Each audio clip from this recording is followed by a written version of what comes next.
Damn, eXeL, you're a big deal. The Progress Report. What's up, y'all? It's your girl, DJ eXeL. This is my new show, When the Tables Turn.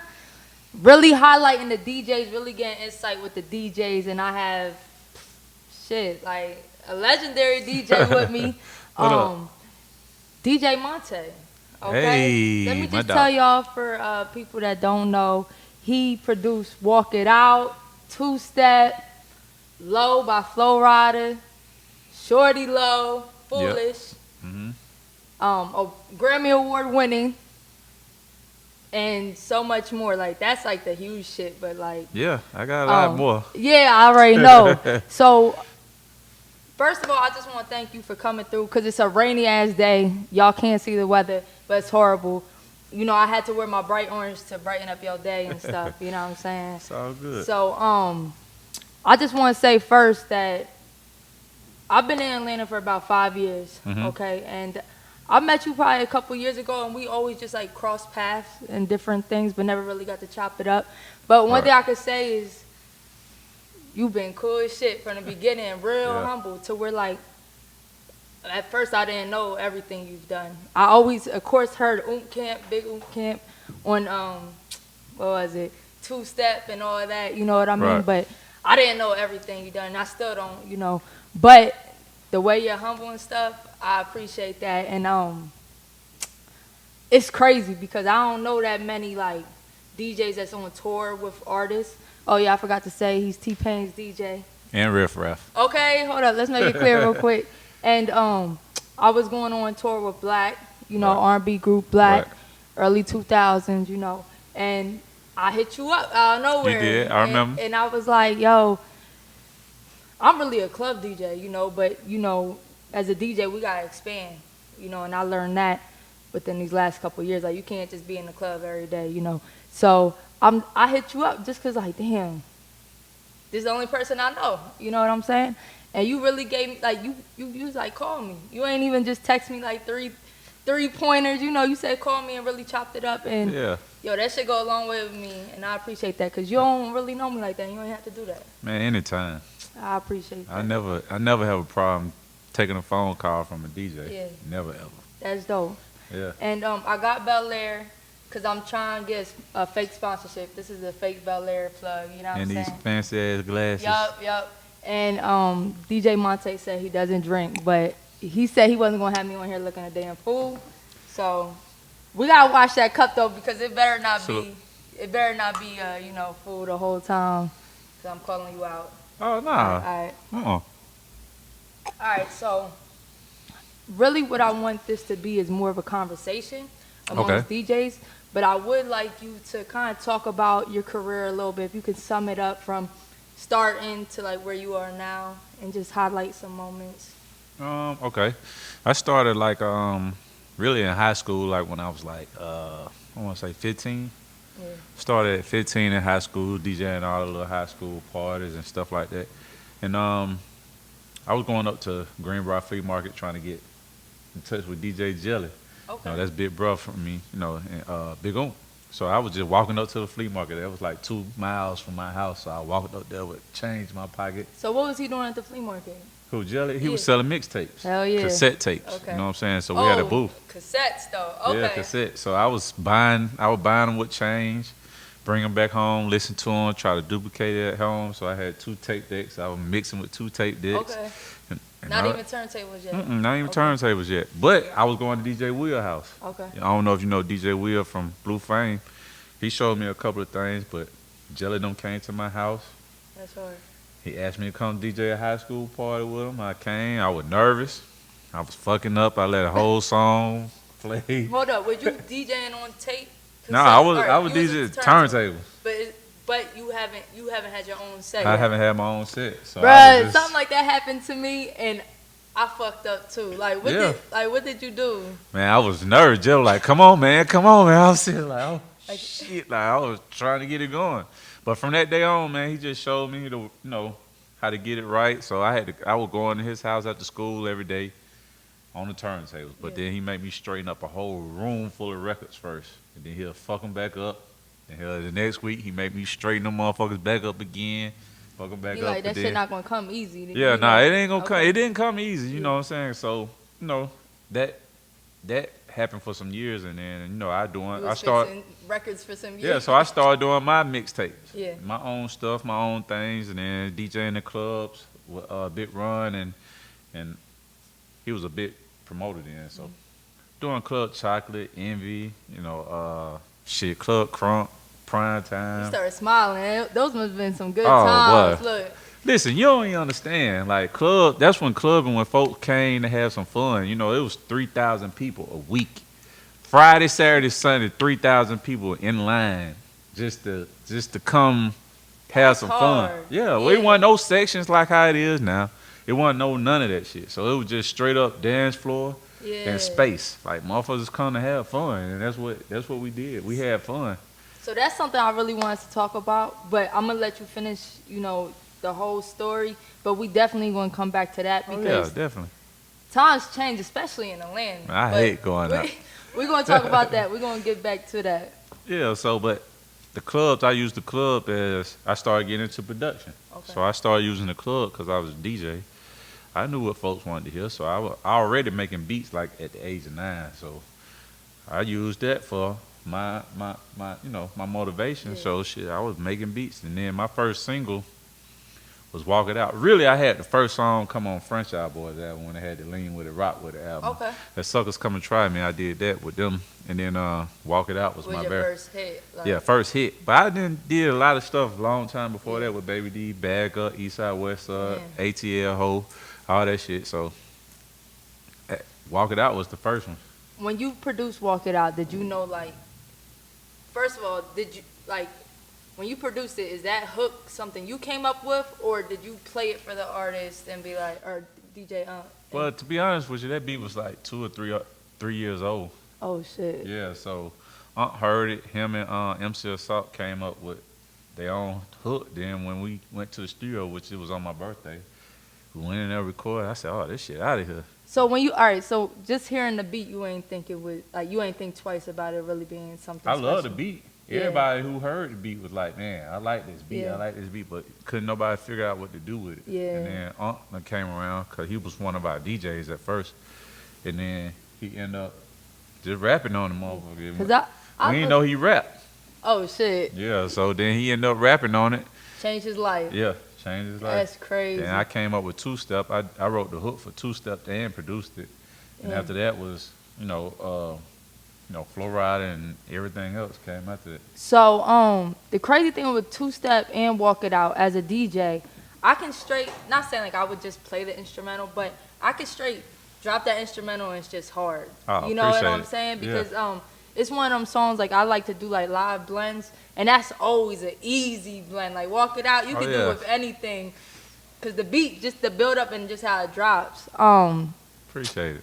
So then you went from something I think that is kind of more for the urban culture. I don't want to say Flow Ride Low isn't, but it's very international. And Shorty Lowe's is very trappish. Yeah. How do you go from our culture to going worldwide?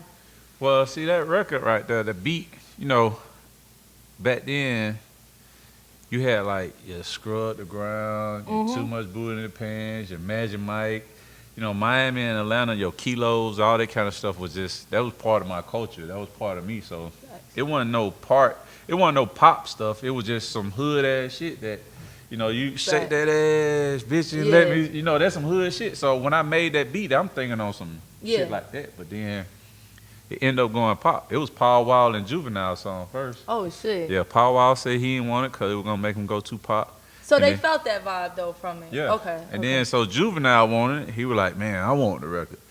So. What would Juvenile do on that? Yeah, but he killed it. He killed it. Yeah, him and Paul Wall killed it. But Paul Wall like, shit, we're going to make him too pop. So then the A&R at the time with Mike Karen, he said, shit, I got an artist to go on there, Flow Rider. I said, Flow Rider? I don't. You ain't know him? Didn't know him at all, but he got on that motherfucker. I was like, damn, this shit crazy. Was that his first, No, he had a song before that. I think Birthday Cake or something like that. That was his first song, but it was out of Miami. But Low is the one that kind of took Low him is out. the first record that took him out of here. And that's what you won the Grammy for. Yeah. Well, I was Okay. Grammy nominated for Grammy it. nominated. Yeah. Okay. For 3 times for Okay. that one. And then Damn. yeah. What's up? And then I did the Flow Rider Sugar with him. Okay. So I did that record with him as well. But yeah, that record, when I seen all them folks dancing on YouTube and all that kind of stuff, it was like a bunch of white folks. Yeah. I was like, damn, this shit crazy. But we fought a lot of battles with that record. Like BET didn't want to add it onto a little countdown and stuff like that because it was more of a pop record. They didn't understand it, you know what I'm saying? But that was really more of a Florida Atlanta thing besides us thinking of some pop shit. Yeah. You know, for me it was. So what I read was like DJ Khaled pushed it out and Khaled broke it down in Miami. you broke it out here. Yeah, I broke it out here. So when we say that, is it like literally just you and Khaled, or is it like he's pushing it to his DJs, you pushing it to your DJs? Well, see, I was at the time, like I was saying, like I was damn near, I ain't gonna say the only DJ in Atlanta that was breaking records, but I had a huge influence on the music industry here in Atlanta. Pretty much anything that came out of Atlanta, I was touching, breaking, making sure that shit was just like I broke Khaled I'm So Hood record here, so that's why we cool to this day. But I was putting a stamp on shit, you know. It wasn't that many clubs, so I was like in the biggest hood spots. Like I was telling you, it was like 3,000 people every weekend, Friday, Saturday, and Sunday. Well, That's Sunday crazy. was a little less, but Friday and Saturday definitely. Because I had that clubs shit. now are like, It ain't nowhere near as big as nah, where I I'm was saying at. like maybe like 5, like even the big clubs, Yeah. probably like Well, 500,000. Go Room is probably your biggest club here, but that's still on some upper scale Yeah. shit. I was in some hood shit. I was on fucking Glenwood. Was Everything I did was hood. Was it fights? Like I mean, Yep. like Plenty of those. It's been because I plenty know nights like of those. where I'm from, like when it be a fight, it'd be like crazy. So, but it might be like 400 people in this building. So like 3,000 people. Is A it fight, like folks will look at that shit, security get them out of there, and we still partying. Okay, so like that's that type of shit that we was on. Like 3,000 people? Like that's a whole. yeah, I'm dead ass serious. So if people be like, man, Club Chocolate, Club Crunk Yeah. days, them were the days. That's when I was in there. Okay. That was me. A lot of these DJs were coming in there, peeping out my little sets and everything. Like Shit. a lot of folks. It wasn't that many clubs. Yeah. You know what I'm saying? You had only like a handful of clubs to go to. And now Atlanta, it ain't that many clubs, but it's hundreds of lounges. Lounges, man, this shit is just crazy. You Crazy. seem real pissed off about this. Nah, I'm really not. Cause I still, for me personally, I would end up still going to a hood spot. Like I'll go to Crucial. Like you ain't got too many hood clubs no more. You got Crucial, you got your goddamn think I Chit seen- Chats. I think I seen Russ and Yeah, maybe Russ was in Crucial, Crucial, but yeah. But for me, that's where I get my real reaction. You know what I'm saying? Cause you don't get no reaction in the Gold Room unless, you know, it's 100 niggas over there rapping their songs. But in the hood, man, you see what's going on. You know what I'm saying? A lot of these songs come from the hood. Like when you had Day, that shit was popping in goddamn Crucial. Motherfuckers didn't know that shit. Like a lot of this shit pop off in the club. Yo, that's crazy you say that because when I was back home, right, when I first started DJing, my like first residencies were like hood ass bars. You know what I'm saying? But I felt like, yo, if I got motherfuckers singing in here and partying here, I can make it anywhere. Man, them hoods is where 'Cause it's they'll at. be real with you too, like turn that shit off or whatever.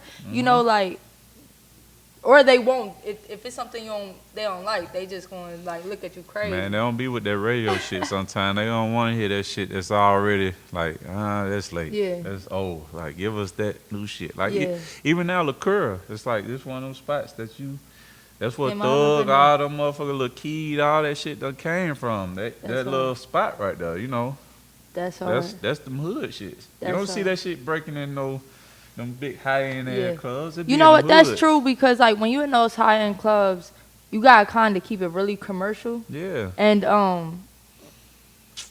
kind of like soft, like you know what I'm saying? It is kind of like Yeah. that. You gotta play damn. I want to say top 40 for the urban type shit, but you can still get away with playing some, Yeah. hood ass shit. Yeah, But you gotta keep it cute a little bit. Yeah. But so let's talk about breaking records, Mm-hmm. especially from how you did before to now. right. What do you think are the main like points of how to break a record, you know, because I always have a lot of people, yo, how much you charge to break my record, right? And I feel like, yo, I don't even want to play your record unless I really believe in it. I don't want to take your money because I'm not like, I don't want to take it. Maybe let's say even if it's just $100, like I don't want to take your $100 to play this at 12:30, 1 a.m. and kill my crowd because that's still a reflection of me. Right. You know what I'm saying? But I'd rather believe in it and I'll do that shit for free. Right. You know what I'm saying? So what do you do? What did you do before and what would you do now, like to break a record? Well, not to bash you, but DJs become a lot of real bougie. Me, I take the money. Give me your money now. I got different prices. You know what I'm saying? You want me to play this motherfucker right now? $200. Yeah. Play it later, just wait. I got you. Let me listen to it. Let me see what the fuck it is. And then I know when I want to drop it. But you want this motherfucker right now, it's $100. Even if it's white? Yeah. Like, do you listen to... That's the thing, man. I'm saying, shit. I'm saying, but you only gonna get a verse. I tell them that. You gonna get a verse or something, shit. That's true. I ain't finna play no whole song of your record. You know what I'm saying? Like, that's not finna happen. But that's how I broke records. You know what I'm saying? I didn't have no fear of that because I always gonna have a record after that to keep that motherfucker back going. Yeah, you always think of that next record just in case. You already gonna have a record. It's not like shit. I ain't got tons of records I already play. Shit, what's an extra 200 to add on to the end of my night to goddamn play this record right now and then get back to the party. Shit. Then if the motherfucker going in, you run that motherfucker back. You know what I'm saying? Drop that shit. That's. I didn't have no fear of that. Okay. You know what I'm saying? I didn't have no fear of breaking records. That's why folks came to me with, Montay, I need you to break this record for me. All right? Now, if you catch me outside the club, let me hear it. Yeah, I'm going to give you another price. I'll go in on it. I'm finna drop some bombs on that shit, everything. I'm finna have that motherfucker go crazy. But that's what I did. Like, I ain't had no I'll fear be of like, that shit. yo, you coming to me. First of all, I feel like they don't never come early. They hit you up at the peak of the night, like play my shit. Like, now you want me to get Wi-Fi and shit. But let me ask you this, though. If you had a record, yeah, you in the peak of the night of a club, shit, what you want your song before people get there or when people leaving? Or would you want your song heard? Because you as an artist, you trying to get that peak hour, right or wrong? Right. I just feel like, I might be saying this as a DJ, but damn, I want to, like, chop it up with you and then... Man, one thing about being personal, motherfuckers gonna remember that shit. Yeah. You know what I'm saying? They gonna remember who broke records. They gonna remember some of that shit. But, artists become artists. Once they become that artist, you never know what the fuck. They might get the fuck on, forget all about you. You never know. So, or they might call you up and be like, shit, I need you to hit the road because you the one broke it. You never know. Right. You know what I'm saying? So what do you think it takes to break a record, though? I mean, it's not, I don't think, to drop in a club, you got to drop it a lot and hype it up. But see, I never had, I did have a hype man, me and E.T. Okay. But E.T. was running around the club, man. He didn't know when I was finna drop a record. Right. I was never afraid to talk on the mic. I can host a whole club by myself all night long. Yeah. You know what I'm saying? So if I'm dropping a record, shit, I'm finna talk all on the mic and everything. I'm finna tell you what this is. I might drop a bump. That's how I broke Walk It Out. I broke my own record. That's hard. You know what I'm saying? Like, that shit came from me dropping bombs, Nucky You Buck, all that kind of shit. Like, Scrappy, all them material, like Headbuster. That shit was 3 or 4, that was like 4 years old before that shit went big. That's crazy. Like, that wasn't even the same beat. Lil Jon took it and remade the beat. Okay. That shit was some old regular ass beat, but folk were going crazy in that shit. That's hard. East Side, West Side came from motherfuckers kept saying in the club, because back then, East Side versus West Side. That was a real thing. Yeah. Like, East Side niggas didn't fuck with West Side niggas. West Side niggas didn't fuck with East Side. You don't go on the East Side because, I'm from the West Side. I don't be on that side. What side you from? I'm from the West Side. Oh, look. Yeah. I went That's to the Dub. one thing about, the one thing about Atlanta, like, because when you not from Atlanta and you interview people or you meet people, you just say where you from, and I expect them to say Atlanta. But nah, it get way deeper than that. Yeah, it's deeper than that. Look, yeah. And y'all don't play. Y'all don't play about y'all side. Really, I'm Swats, you know what I'm saying? But I went to school West Side. Okay. West Side's been like home for me, so okay. I went to high school and all that shit. Swats have too, so I got like 2 homes, but that's... Okay. So let's talk about that era where you was doing, I feel like it was like the Snap era, with Walk It Out, 2-Step. the crazy thing is I was watching the Walk It Out video, okay? Just recently, and I seen you in there. I would never have known, but I seen you in there. I was like, oh, he keeping it like hood, cause like you did like a little hood Walk It Out. You was not about to be like. I ain't know that dancing, but you was like, yeah, what's up, okay?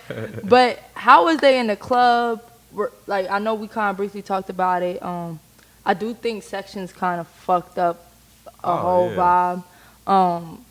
Was people really turned in Atlanta? Man, you ought to see folks knuck if you buck. Like you see some girls now be all cool, but imagine a whole 3,000 people just fucking going crazy when you play knuck if you buck. That shit just, you had to bring that motherfucker back, cause it's like that shit just you be looking like, damn, these folks going crazy on this shit, like for real. Like that's how it was. Even Young Jock record going down, whole club in there doing that little motorcycle shit, lean with it, rock with it. Back then, man, it was a party. It was fun. You know what I'm saying? You don't never see goddamn your parents party and they all have fun. They all dance. That's what a party is. Now it's like shit. You go to a party now, it's like you trying to show out jewelry. You gonna smoke hookahs. You gonna order about 30 bottles. It's like shit.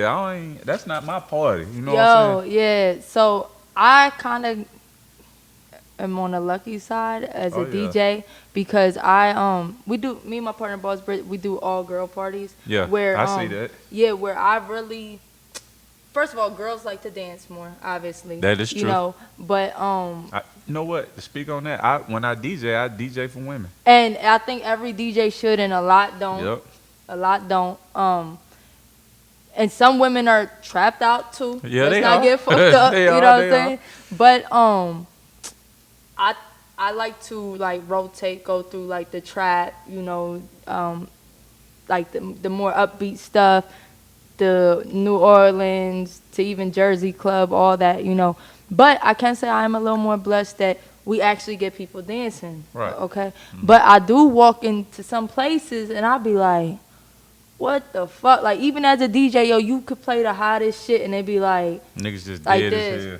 Yeah. And everybody high, dumb high. Because in Atlanta, you can smoke weed in the clubs. Like back in Pennsylvania, we get so used to it out here. Back in Pennsylvania, if you rolling up, hey, cut the music off. Y'all got to go. Damn, like, for real? no. Hey, cut the music off. We smell smoke type shit. No. Crazy. And then in Atlanta, we so used to this culture. Yeah. Like whenever I have people coming up, they like, did you know niggas just be sitting there rolling up? Yeah. They might sell some Dutches or something at the bar. But, yeah, so do you think like weed kind of does that too? Everybody is really in the cool era, shit. Even Diddy even mentioned something earlier this year about when he came here. I don't know where he was at.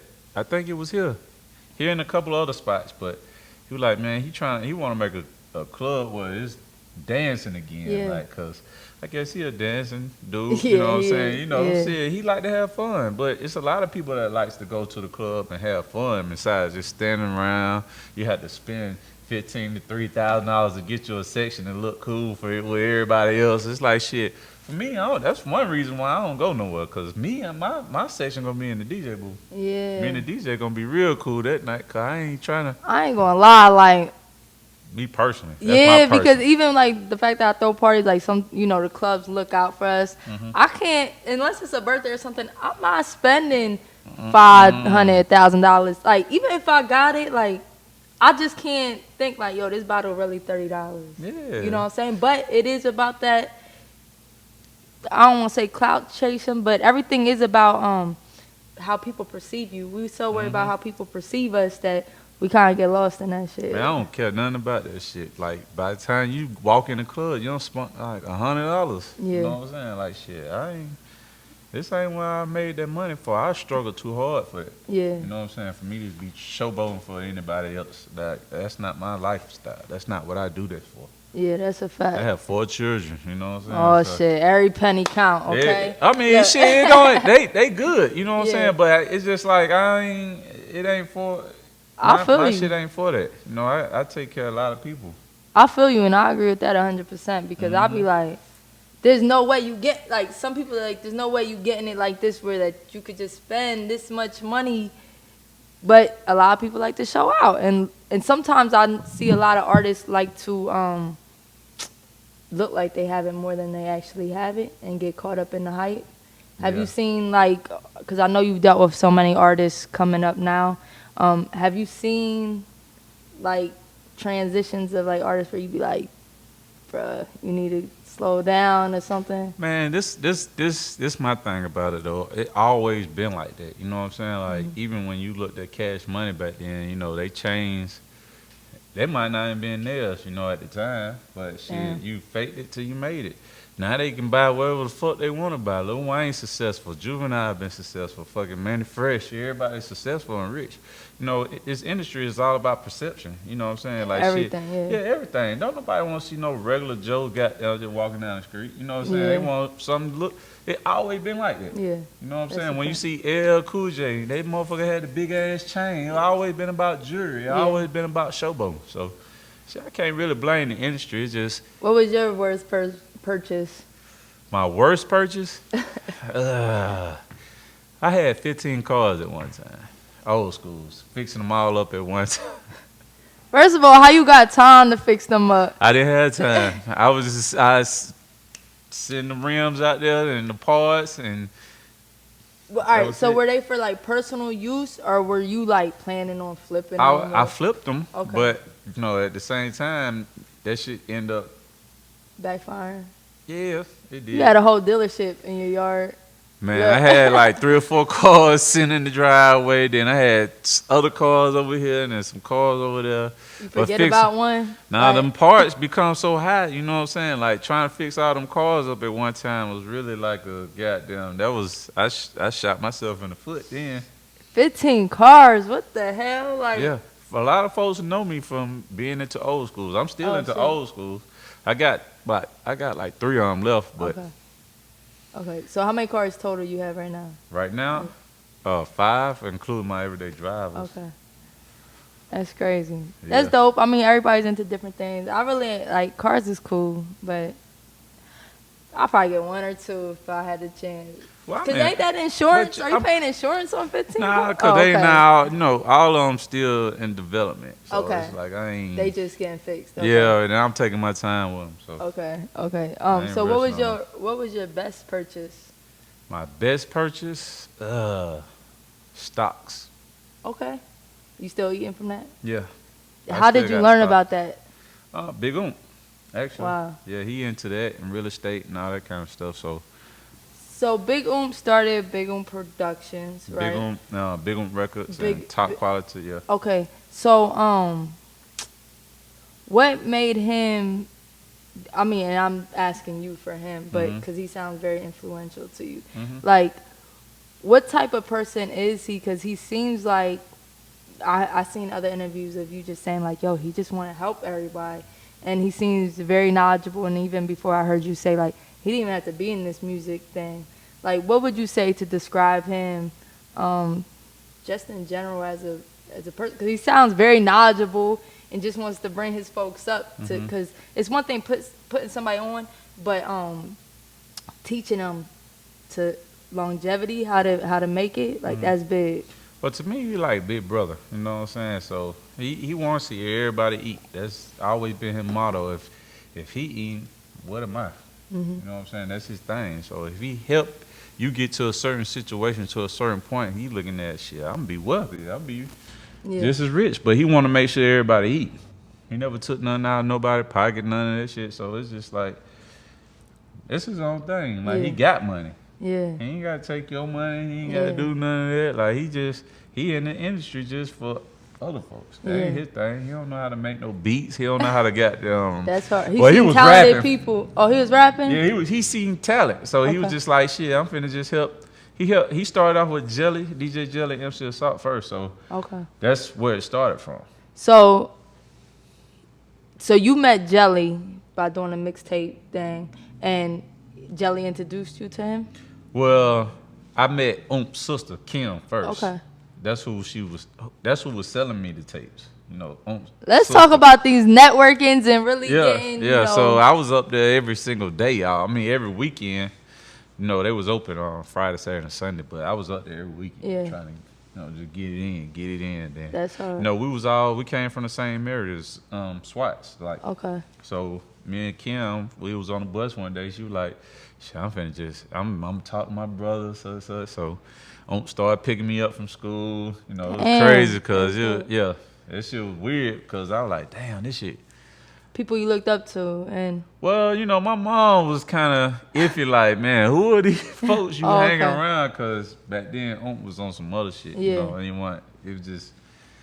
wasn't just music. Yeah, he was out there getting it. Yeah, he was getting it. So, but she was like, I come home smelling like weed and shit, so I didn't smoke. Yeah. I was like, man, I don't smoke, Mom, but does. So she just put her trust in whoever was. Hey, thank God she did, because it seemed like he was very influential. Yeah, he very, very. That's hard. But to be honest with you, not to cut you off, but he put the work ethics in everybody.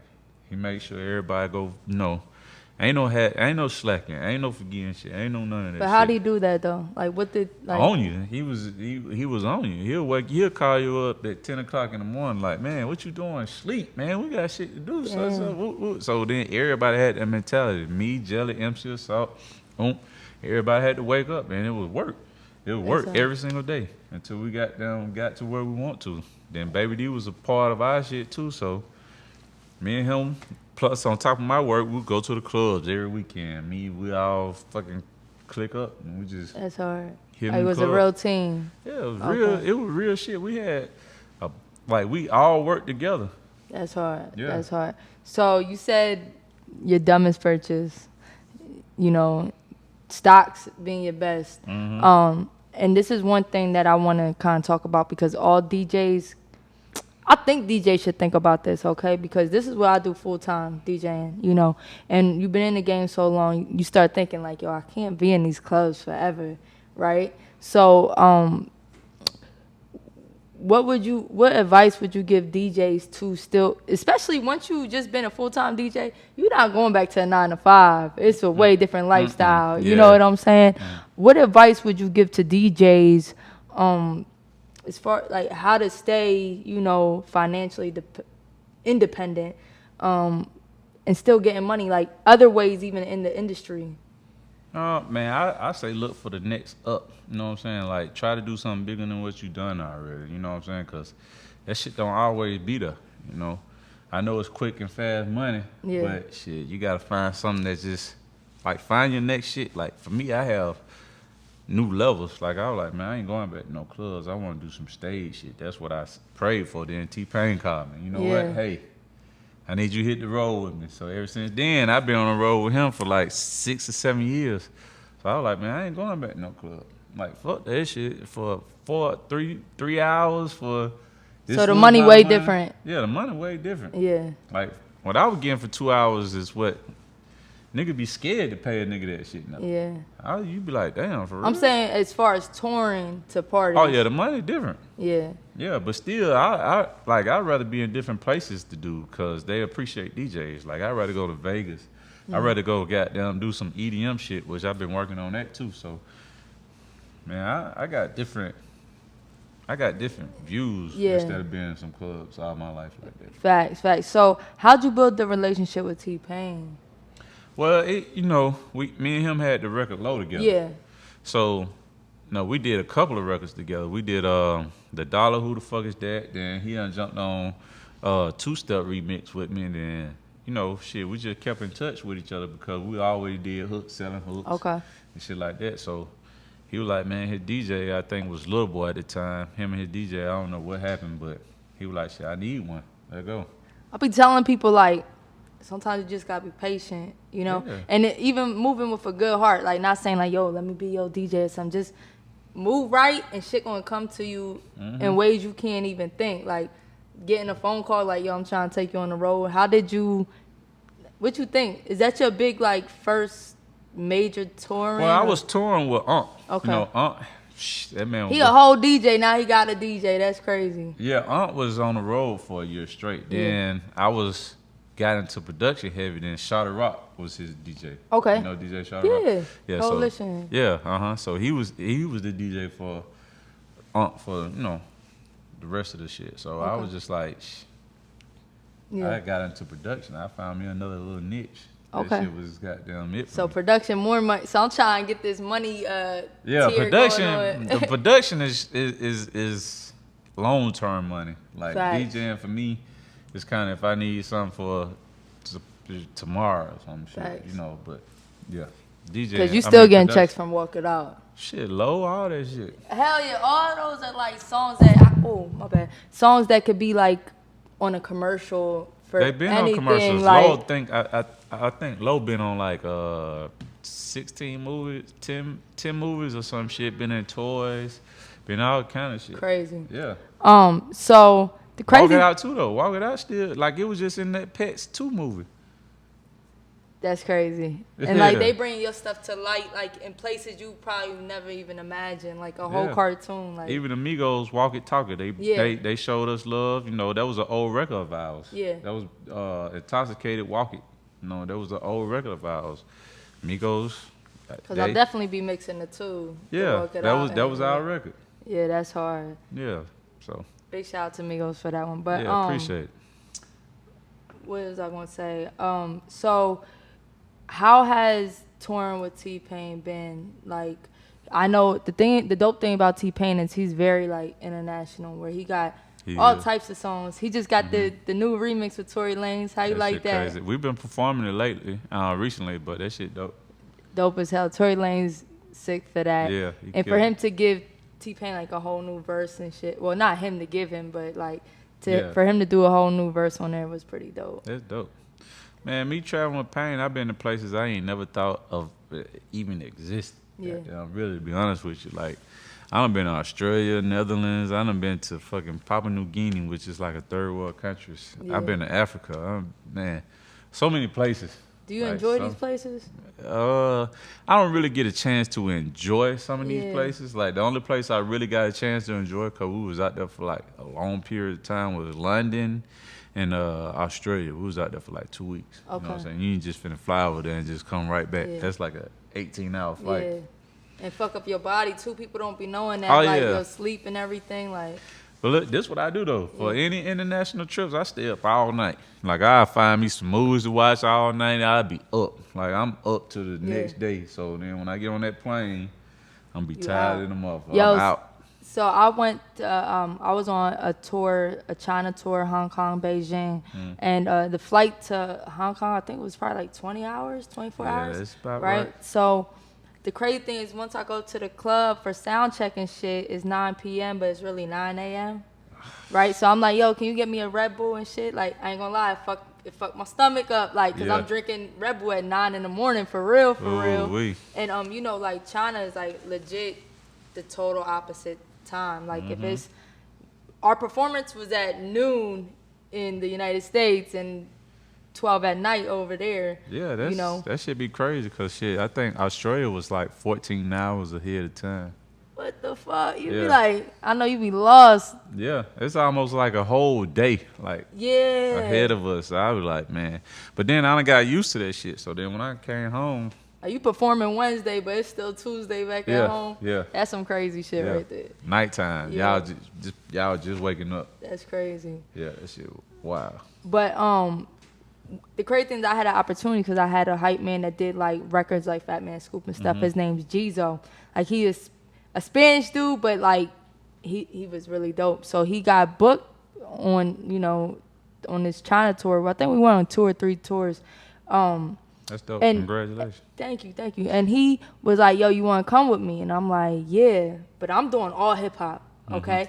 So it's all, you know, that vibe is totally different. It's EDM, it's fist pumping and all that. I ain't gonna lie, if I go back on my set, it probably was not that great. But I mean, I did my research to a certain extent.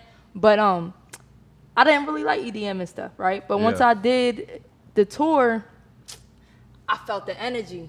And it's totally different. People jumping all night. Probably can't dance a lick. You know what I'm saying? Like, especially the Asian people, they can't catch no rhythm. Nah, but I love my Asian people, but the energy was crazy. Crazy. And I hear you say that you want to do more EDM. Yeah, I got a different name I go by, Mickey Humphrey. So I be doing little trap remixes. I've done a couple of them, really.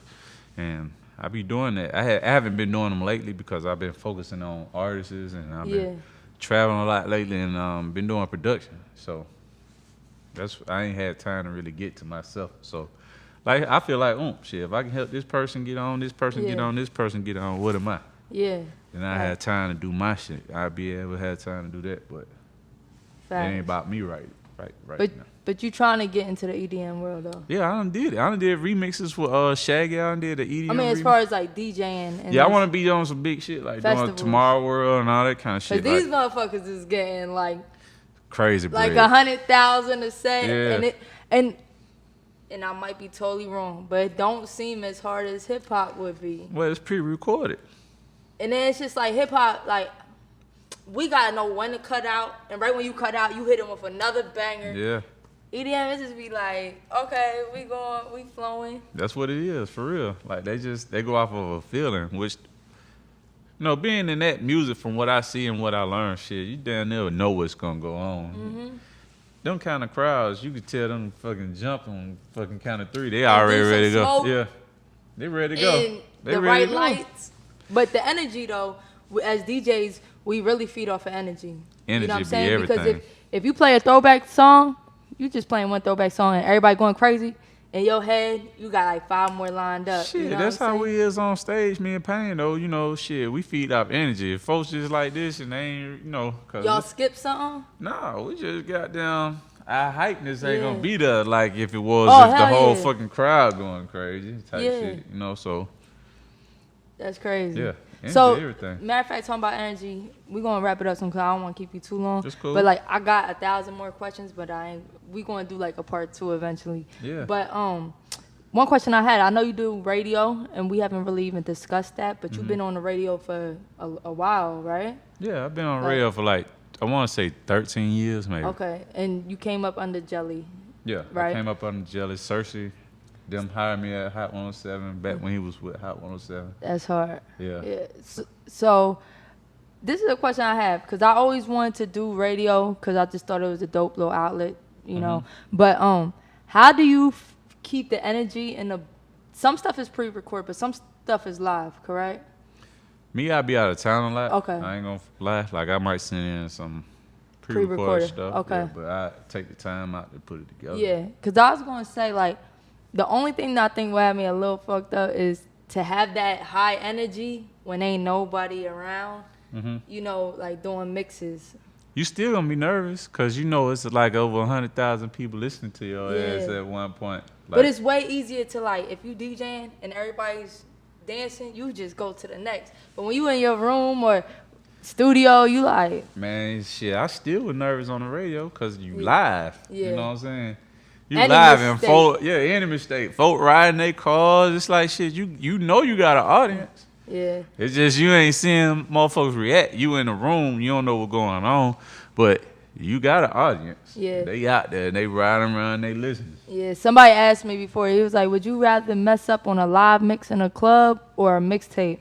I said a live mix, because that mixtape lasting forever. Yeah. You know what I'm saying? And I know you did crazy stuff in the mixtape era, and the crazy thing is I'm thankful that I came up in the mixtape era, and I was really selling mixtapes at gas stations and shit, where a lot of people can't do that now. To be honest with you, I still do it. For real? We got a booth up in Old National. We sell mix CDs. So do people still got CD play? I do. I got CD player. Man, I ain't gonna be bougie. We bunking CDs every weekend. Okay. Look, we got an app in there. People buying them because look, I still got a duplicator. I'm like, damn, did I waste my money on this?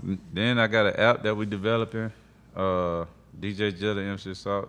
Okay. And we all came up with putting our old catalog on there, so we got. That's hard. Yeah, so it's like a Spotify but of our mixtapes. Is it out? Yeah, I mean it's invite only. Oh, you know what I'm he said it ain't for us. Well, it is for you. Like, because even as a DJ, like I feel like I use Mixcloud.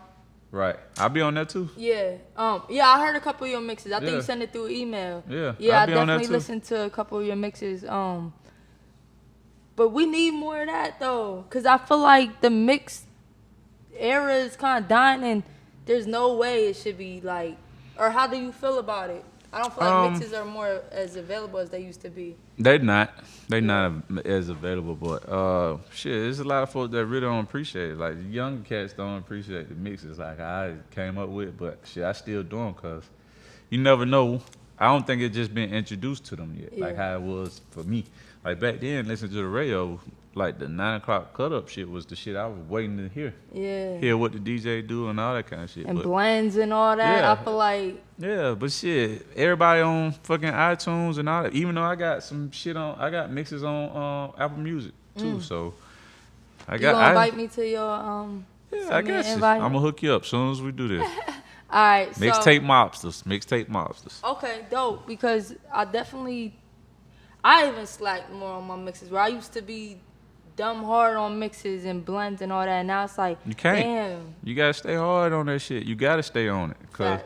that's how folks recognize you. Like this person right here be killing that shit. Like you gotta That's a stay fact. hard on it, cause that's gonna sharpen you up. Because I feel like a lot of DJs, we just promote like what we doing and not really our skill anymore. I personally don't hardly, I came up on techniques. People probably don't even know, you know what I'm Yeah. saying, and doing blends and all that. And I'm like, damn, I need to show my skill a little more, you know Show what I it. mean? That's what Instagram for. That's what Facebook Hell for. That's yeah. what all this social media shit for. YouTube, all that shit.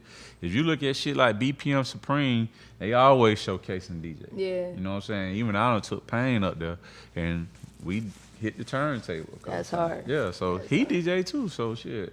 T-Pain DJing is the motherfucker. world. Don't ever let that shit just go down, because that shit just like, for real, outside of this city, the motherfuckers really appreciate that Yeah. shit. Like, your ass go be DJing them big ass hotels and shit like that. Like, motherfuckers love DJ. Yeah. That's a real fact. good DJ. Yeah, definitely. yeah. So, Shit, if you think about it, all that EDM shit is remixes. yo. It's just on a some fact. it's on some old different shit though, you know what I'm saying? It's just how you introduce folks. It's like, for me, I still do what I do because folks still love it. People call me every single day about the time. That's I what be I'm making saying. on I think radio. there's people that do love it. I think we get distracted by the Mm-hmm. people that don't give a fuck. Well, you can't even think about that because everybody might not be listening. You know what I'm saying? Yeah. Everybody, like I say, they might be on Spotify, Apple Music, YouTube, whatever the fuck it is. So that's why I make sure my shit on all platforms. So I make sure I got mixes. Well, my mixes on YouTube old, but I make sure I put mixes on YouTube. I had some on SoundCloud before they be tripping, but I put my shit on Mixcloud. Yeah, SoundCloud was tripping. Yeah, so I make sure I stay my shit, everywhere. I gotta be more on top of my shit. Yeah, Cause I DJ like 4 or 5 Man, now times a put week. that like, shit up just- on Mixcloud, yeah. promote that shit, tweet that shit. Tell your folks on Instagram that you got a mix. You got to introduce them to that shit. They be like, oh shit, I ain't never heard. Yeah. Oh fuck. Yeah. Do something to excite them. Like if you look at Instagram, you don't look at Instagram and motherfuckers just do some normal shit. They do shit to excite your ass. That's a fact. Yeah, you got to The do normal something. shit be like 50 views. You do Yeah, something, you a be cartwheel, like, it'd be yeah. like What the fuck is 20,000 that? But views, you like, do what the something fuck? exciting, some funny shit, some hard shit, motherfucker, that shit go up. That's true. That shit matters. That's true. Yeah. So, to sum it up, so basically, you know, I know you've been DJing since you was in high school. You know what I'm saying? 26 years. It doesn't seem like you really seen any other vision. Mm-hmm. What would you tell somebody chasing their dream? And, you know, sometimes you got your ups and downs, especially as DJs. You might have a good week, a horrible week, but they really want to chase their dreams. What would you tell them to do? To chase it. You gotta go after it. You know what I'm saying? Yeah. Like, don't never be afraid of the word no. Don't be afraid of letdowns, man.